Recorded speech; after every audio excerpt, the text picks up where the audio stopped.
пытался укатить, и упали вдвоем на снег. И он уже не вставал. Самое главное, я думал, чтобы папа выжил.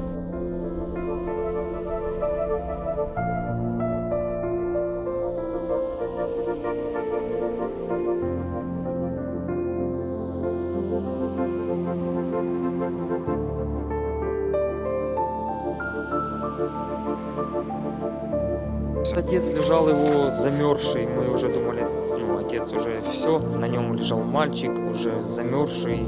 Получается, мы его не то что поднимали, а отдирали от отца.